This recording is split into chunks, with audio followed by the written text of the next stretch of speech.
शुक्रवार Jagannath heart foundation corona remedies मिलित आनुकूल्य मधुमेह सचेतनता पदयात्रा अनुष्ठित हो जाए। पदयात्रा जगन्नाथ मंदिर सम्मुखर बाहरी गुंडीचा मंदिर जाए चली सेठारे एक सभारे वरिष्ठ भेषज विशेषज्ञ doctor Ashok Parida, doctor Harivallabh Mahapatra, doctor Shantanu Jena, doctor Girish Behera, doctor Gopalpati तथा जिला आरक्षी अधीक्षक प्रतीक सिंह एवं समाजसेवी गौरहरि प्रधान, शक्ति नायक, काबा महापात्र, संग्राम कानूनगो, विश्वनाथ पंडा एवं श्याम प्रकाश सेनापति जोगदे मधुमेह भयावहता पर आलोकपात करथिले।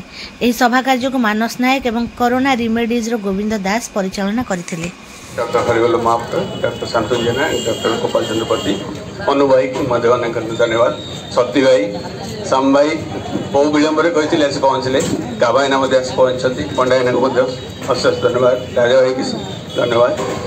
ये अनुष्ठान चली चलो एवं सार जो दिन 100 वर्ष हम सार 100 वर्ष ये केक काटू ये स्टेज से लक्ष्य आरी डायबेटिक रोगी संख्या केमी कम से जो 4 जन डॉक्टर उपस्थित अच्छा समस्ते सब चेष्टारत मेटी कहीकि मोर वक्तव्य शेष कर सभा सांग धन्यवाद।